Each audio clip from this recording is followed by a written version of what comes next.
제34 원내정책회의를 시작하겠습니다.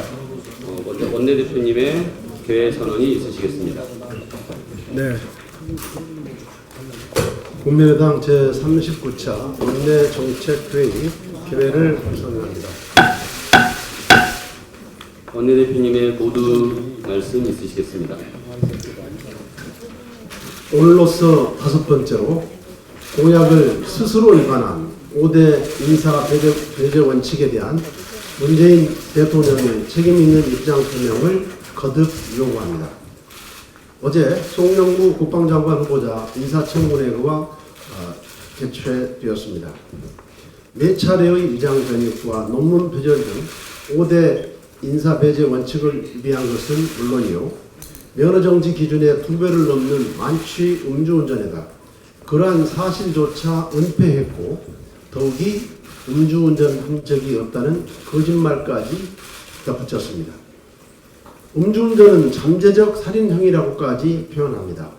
적어도 국가 지도자가 되고자 하는 사람은 일반적 기준보다 100배 엄격한 도덕성과 행동 기준이 필요하고 그러한 덕목에 합당한 행보와 궤적을 보여줘야 마땅합니다.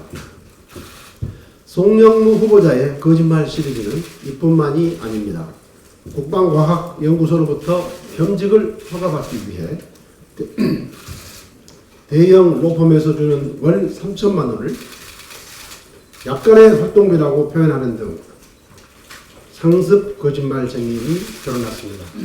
이처럼 치명적 도덕적 음결을 가진 후보자에게 국가안보를 맡길 수 없습니다.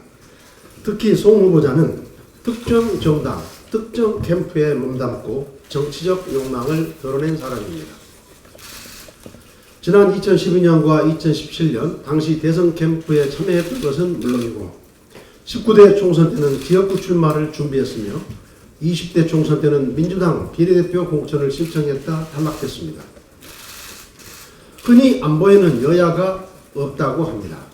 진보와 보수가 따로 있지도 않습니다. 국가안보를 위해 야당도 대승적 협조를 해야 한다는 뜻일 것입니다. 그러나 이런 원칙은 대통령과 여당이 정치적 편향성 없이 안보 정책을 운영했을 때의 이야기입니다.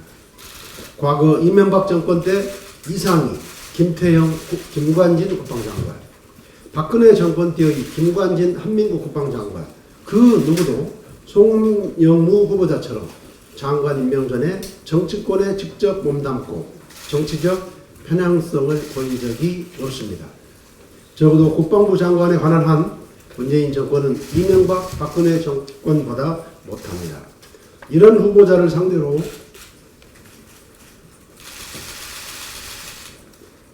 인사청문회를 하라는 것 자체가 국민과 국회에 대한 모독이라는 점을 밝힙니다.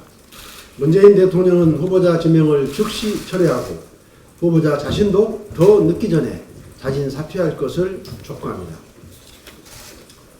정부가 신고리 원전 5, 6호기 건설을 잠정 중단하고 완전 중단 여부는 3개월 후 시민배심원단이 결정하는 것으로 졸속적으로 발표했습니다.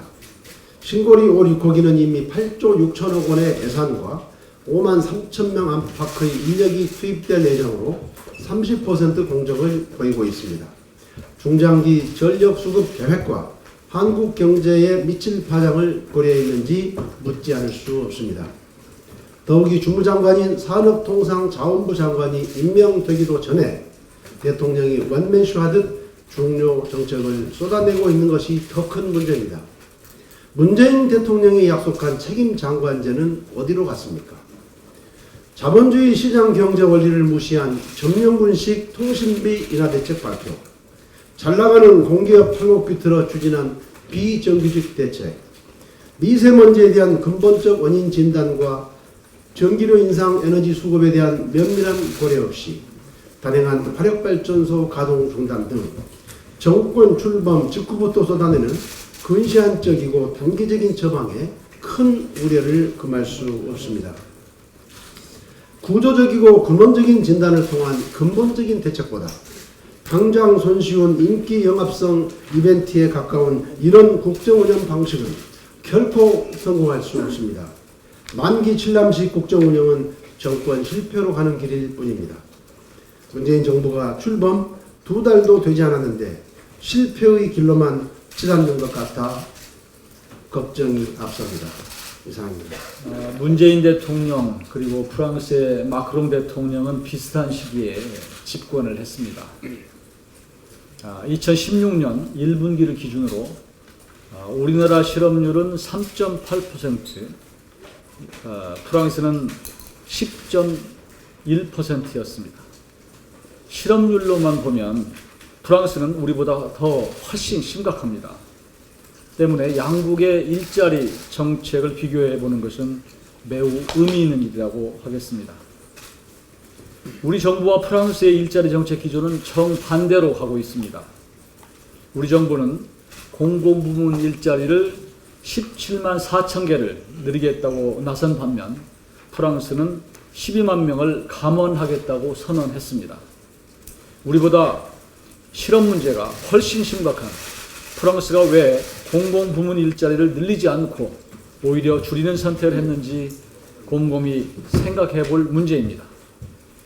프랑스는 그동안 친노동 정책을 펴왔습니다만 일자리는 창출되지 않고 오히려 실업은 늘었습니다. 때문에 공공부문 일자리를 축소하고 민간 일자리 창출을 촉진하는 쪽으로 방향을 잡은 것입니다. 정부가 일자리 정책에 있어서 프랑스의 사례를 타산지석으로 삼기 바랍니다. 한 가지 더 말씀드리겠습니다. 오늘이 최저임금위원회의 2018년도 최저임금 법정 심의 기한입니다. 일자리위원회는 6월까지 최저임금 인상에 따른 영세 자영업자와 중소기업 지원 방안을 마련하겠다고 발표했습니다만 아직 어떤 대책도 내놓지 않고 있습니다. 정부는 하루빨리 최저임금 인상 로드맵과 영세 자영업자와 중소기업 지원 방안을 내놓아 혼란을 수습할 것을 촉구합니다. 이상입니다. 최근 일어난 증거조작 사건에 대해 정말 부끄럽기 그지없습니다. 있을 수 없는 일로 철저한 진상규명으로 다시는 이러한 일이 없도록 해야 할 것입니다. 우리 모두 수사에 적극 협조를 해야 할 거라고 생각을 합니다. 그런데 설사 이 문제가 단독 범행이라 하더라도 그러한 조작이 걸러지지 않고 한 당원의 관계에 속은 그런 일이라고 하더라도 공당으로서 내부 통제 시스템이 과연 그렇게 부실할 수밖에 없었는가라는 것에 대해서는 정말 고개를 들 수 없을 만큼 부끄러운 일입니다. 국민들 앞에 석고대죄하는 심정으로 저희 모두 임하겠습니다. 철저한 진상규명뿐만 아니라 시스템의 대대적인 혁신을 통해서 철저히 공당으로 다시 태어나야 한다고 생각합니다. 오늘부터 전국에서 급식 파업이 예정되어 있습니다. 파업은 우리 헌법 정신에 따른 노동자의 권리이긴 합니다. 그러나 학교 급식은 아이들의 밥이고 또 결식 아동들도 많이 있습니다. 그래서 아이들의 밥 먹을 권리를 해치지 않는 방향으로 우리 노동자들께서 권리 주장을 해주시면 좋지 않을까 이렇게 생각합니다. 최근에 학교 급식의 질이 점점 형편없어지고 있습니다.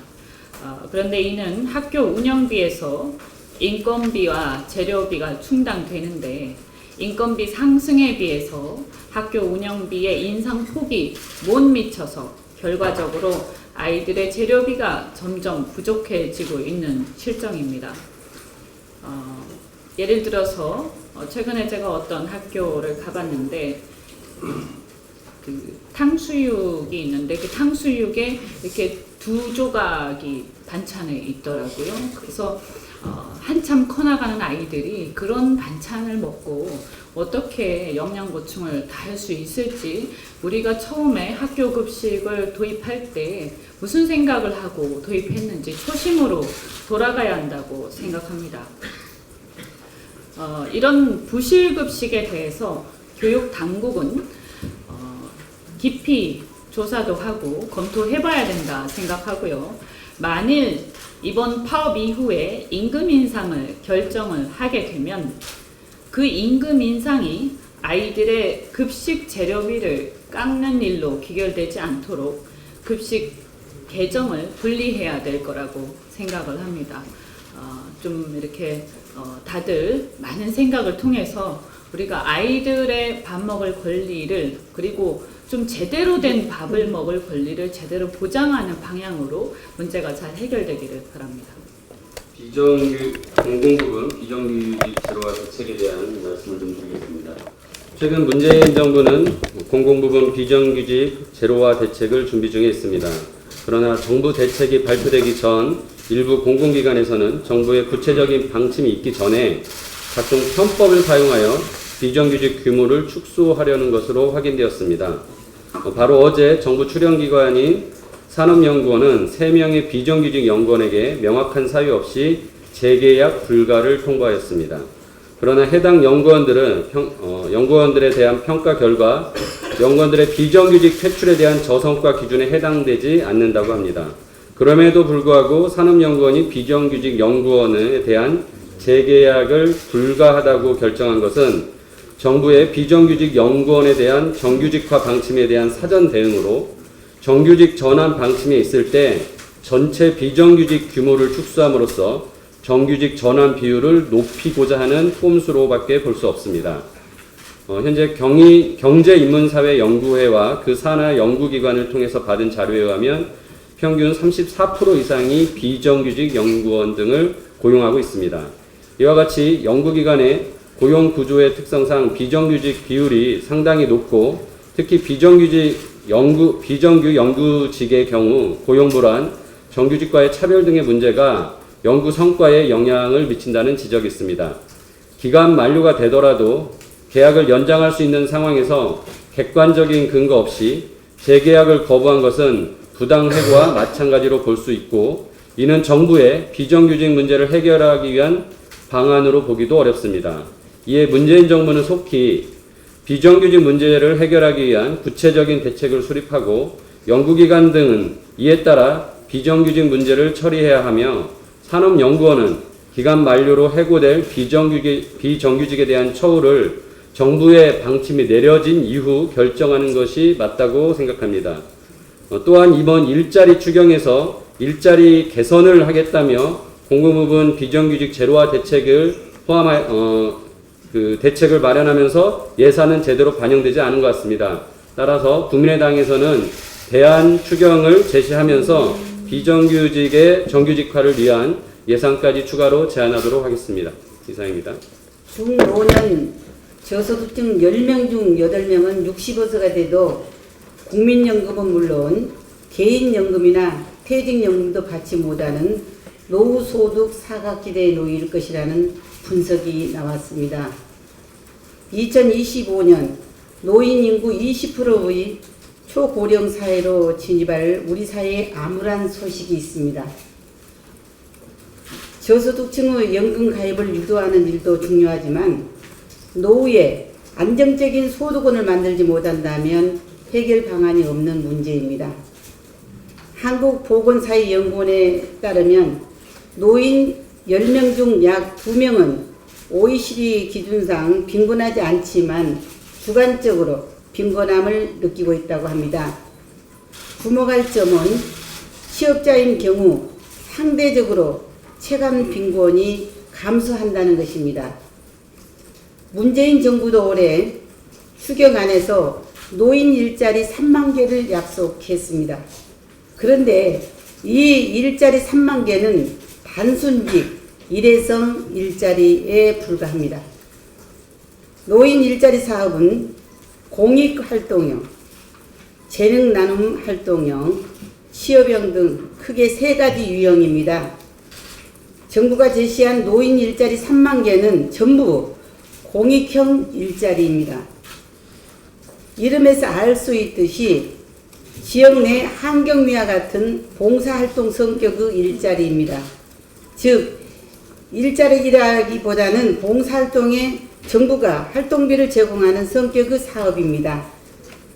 고용의 지속 가능성이 높은 취업형 일자리 사업으로 변경할 필요가 있습니다. 정부가 일자리 숫자에만 급급한 나머지 노인 일자리의 질은 놓치고 있습니다. 생색내기 일자리 사업보다 진짜 일자리 만들기 사업이 필요합니다. 이상입니다. 아까 대표님 말씀하셨듯이 안보에는 여야가 없고 정권에 관계없이 일관성 있게 추진한다고 생각하는데 병역 업무에 대해서 최근에 인권위원회가 국방부에 권유한 사실이 있어서 참 우려스러워서 말씀을 만들 수가 없습니다. 엊그제 국가인권위가 유엔 등 국제사회의 권고와 사회적 공감대 확산을 근거로 국방부의 대체복무 정책을 수립할 것을 권고하기로 의결하였습니다. 소위 양심적 병역거부자로 불리는 입영 및 집체거부자에 대해 대체복무를 허용하라는 취지입니다. 물론 헌법이 보장하는 양심의 자유는 개인의 중요한 권리로 존중받아 마땅합니다.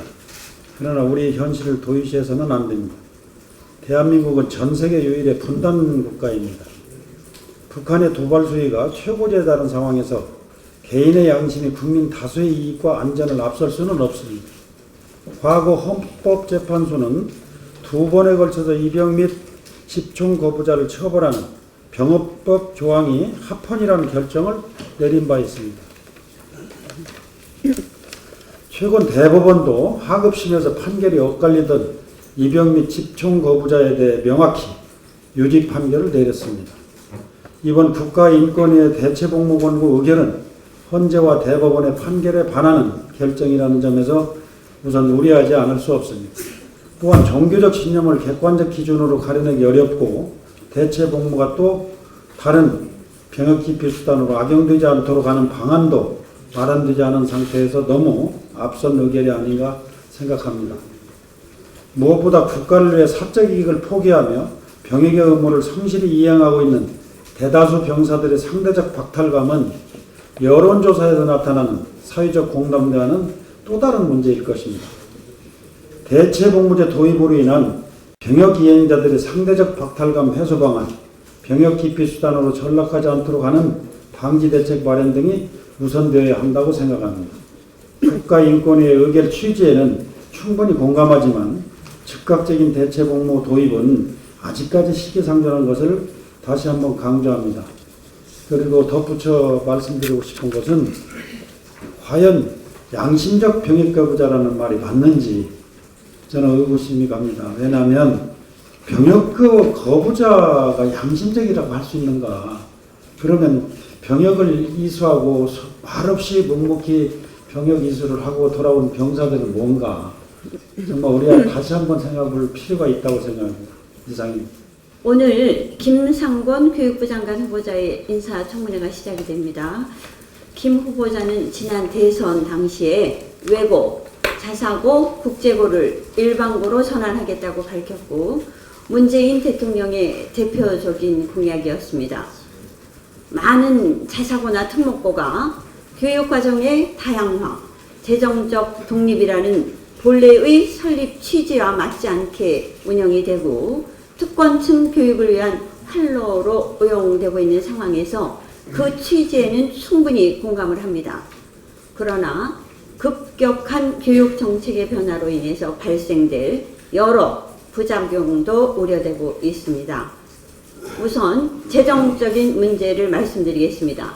국회 예산정책처 비용 추계에 의하면 서울, 경기 지역의 외고 자사고가 일반고로 전환될 경우에 4,270억 원의 추가 재정 투입이 필요하고 전국 자사고로 확대하면 8,491억 원에 이를 것으로 나타났습니다. 많은 학교들이 자사고로 전환을 하면서 투자한 비용을 정부가 보전을 해줘야 하는데 이에 대한 고민은 없습니다. 또 하나 우려되는 것은 강남 8학군이 부활한다는 것입니다. 서울 지역 자사고 23곳 중에 12곳이 기존 명문 학교인 강남과 목동 이외의 지역에 위치해 있습니다. 이들 학교는 비명문 학군임에도 불구하고 우수한 학생을 배출해 왔습니다. 그러나 정책이 바뀔 경우 기존 강남, 목동 지역 학교에 대한 쏠림 현상이 재현이 되어 주택 가격이 폭등하는 등 당초 자사고 폐지 의도와는 반대로 또 다른 부작용이 발생할 가능성이 농후합니다. 더구나 사교육은 학부모들의 불안을 먹고 사는데 급격하게 정책이 바뀌는 사이에 사교육이 더 극성을 부릴 것이라는 점입니다.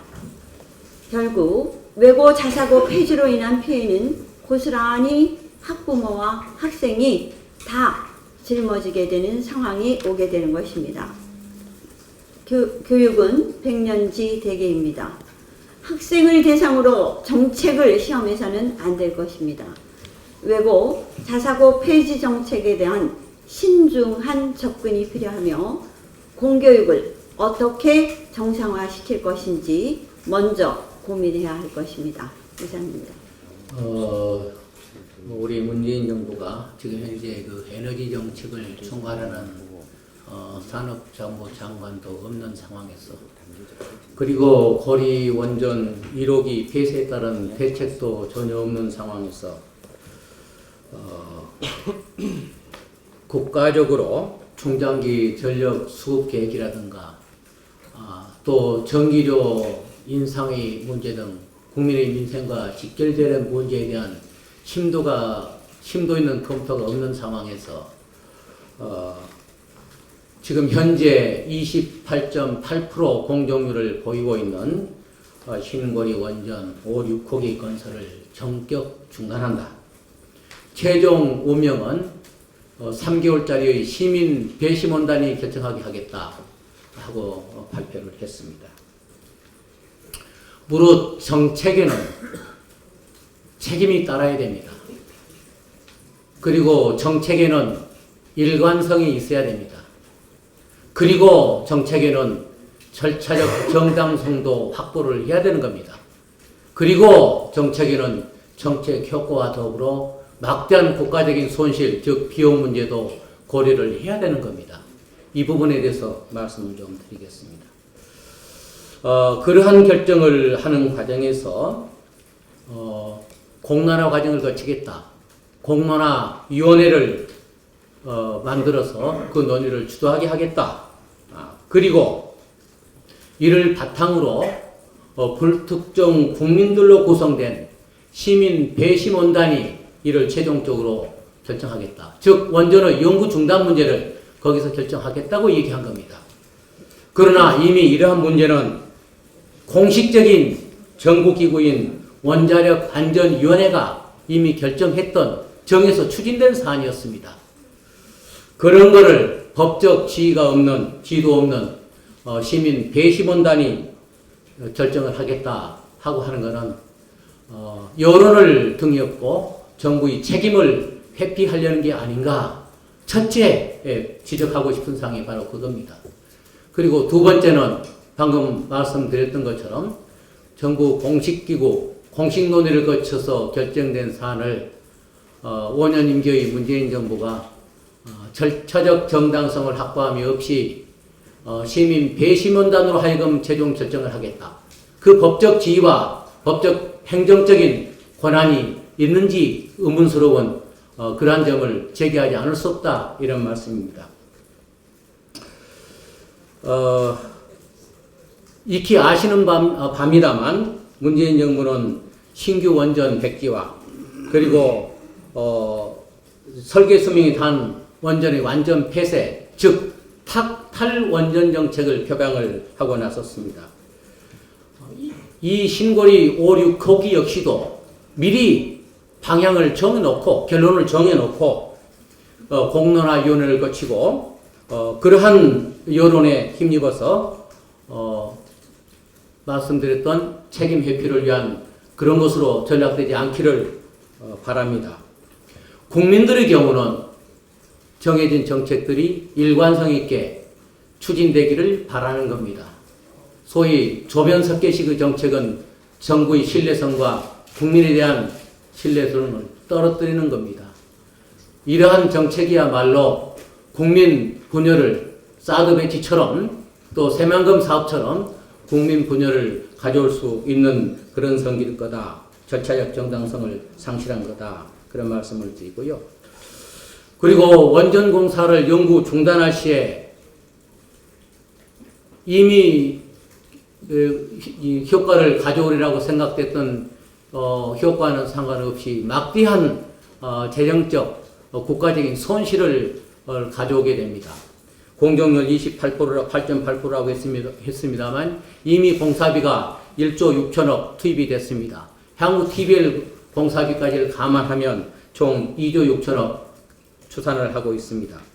한국 원전 산업이 UAE에 처음 원전을 수출한 이후로 꾸준히 기술력과 일자리 창출 차원에서 그런 걸 유지해 왔던 것은 익히 잘 아시는 바입니다.